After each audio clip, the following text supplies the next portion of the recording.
All right, you guys, I am coming to you this morning with some breaking news from Camp David. Now, to give a little bit of context to this, of course, I'm sure all of you saw the presidential debate. It was an absolute unmitigated disaster for Joe Biden.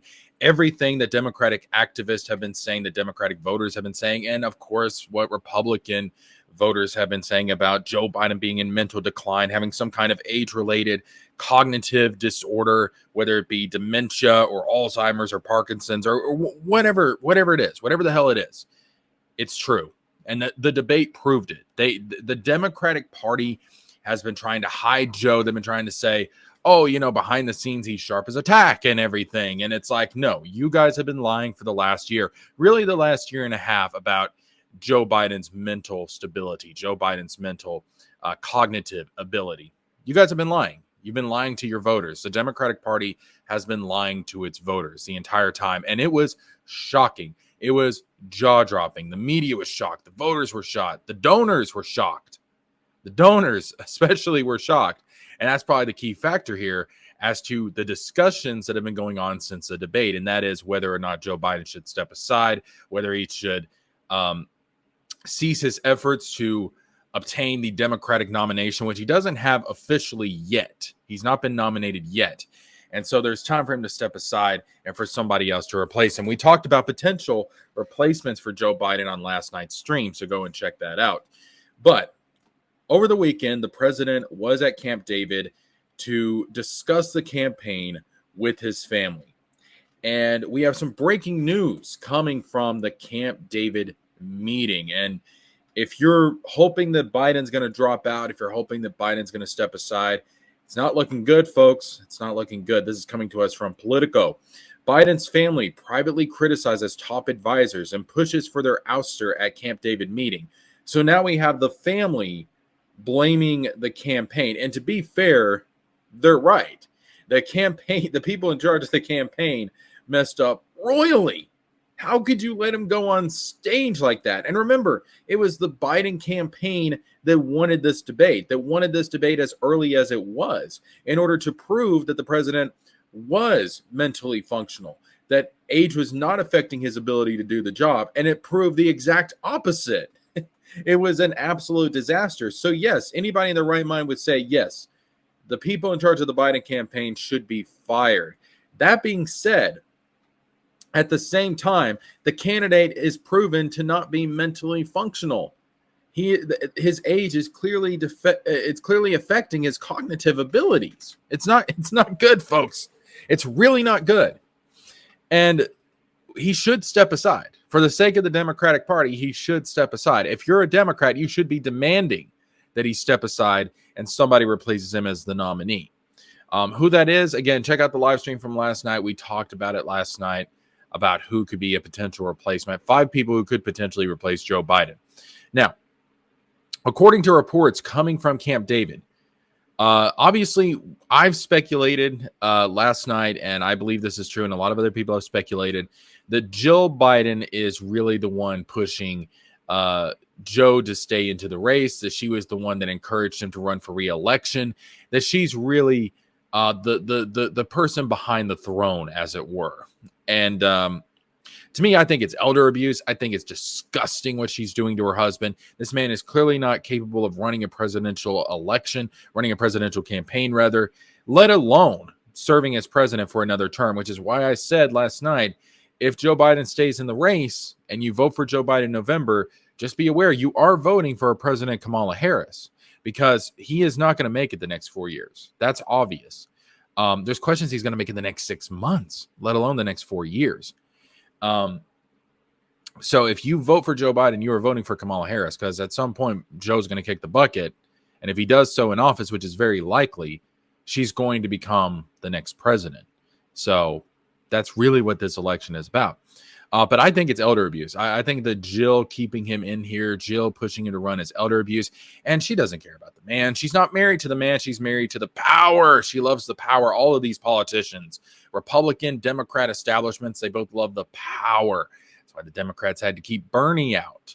But yeah, it's really disgusting. It's really disgusting. Now, what we're learning from this, what the rumors, the murmurings, the leaks coming from Camp David are that apparently it's not just Jill Biden that's encouraging Joe to stay in the race, but it's also Hunter Biden, which is even scarier when you think about it, because we're talking about somebody who was a literal crack addict. We have a crack addict who is, whispering into the president's ears, and into the most powerful man, politically on Earth's ear. And that is terrifying. And it's obvious why he's wanting his dad to stay in the race. It's because if his dad gets reelected and Hunter Biden ends up in some legal trouble, which is very likely, his dad can pardon him. His dad can basically, he looks at his dad not as a person, not as his father, but as a get out of jail free card. And honestly, it makes you feel sorry for the man. It makes you feel sorry for the man that his family is just using and abusing him. It's disgusting. So if you have any sympathy for this guy at all, just on a human level, I mean, put the country aside, put democracy aside, put all that aside. But if you have any compassion for the man on even a basic human level, then you should want Joe Biden to step aside. You should want Joe Biden to drop out, because this is going to kill the man. That's what's going to happen. He can't handle this, but his family doesn't care. His family doesn't care. Jill is married to the power. Hunter sees this as a get out of jail free card. And it's just, these are the people running the country. It's Jill and Hunter Biden. That's who's running the country. That's terrifying. That's not democracy, folks. That's not democracy. And the thing is, maybe I'm kind of hurting the cause here by putting out these videos. But here's the thing.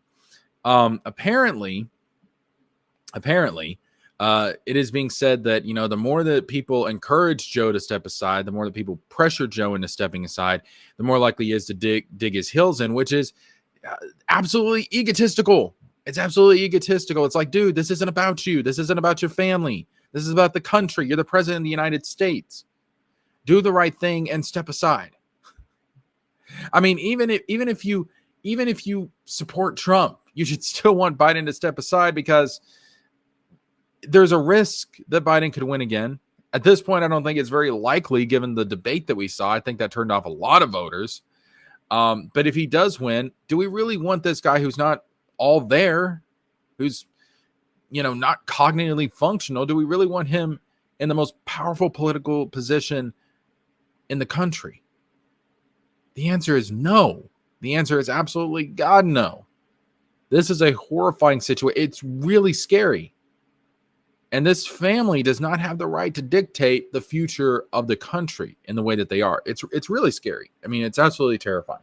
So I believe that Joe Biden does need to step aside. I think that he needs to step aside. He needs to allow somebody else to take up the nomination, which, again, I talked about who I think is most likely to be that replacement in last night's stream. Go check that out. But that is the breaking news from Camp David. And if you're hoping for Biden to step aside, it's not looking good, because Hunter needs his get out of jail free card. Jill needs to stay married to that power. It's a disgusting situation. And if you're a Democrat, you should be angry, because they stole your nomination process from you to protect this guy, to protect this family. They stole your nomination process from you. They have been lying to you for a year and a half. I just don't understand how there's not a massive revolt in the Democratic Party. And maybe it's coming, but we still have time before the nomination. We'll see what Joe Biden does. If he's smart, if he's wise, he will step aside and allow somebody else to take the nomination. That being said, that's going to do it for this one, folks. Some shocking news coming out of Camp David. We'll see how it develops. We'll see how it progresses. But yeah, that's going to wrap it up for this one. Thank you guys so much for watching. If you want to support the channel financially, that information is at the bottom of your screen. I have a Patreon, I have a Venmo, a PayPal, a Cash App, all that good stuff. If you can't support the channel financially, like, share, subscribe, click the bell for notifications, especially share the content so that we can get more people in here to talk about politics, world events, science, technology, religion, philosophy, all that cool stuff that we're going to be talking about on the channel going forward. But much appreciated. And until the next one, I am signing off.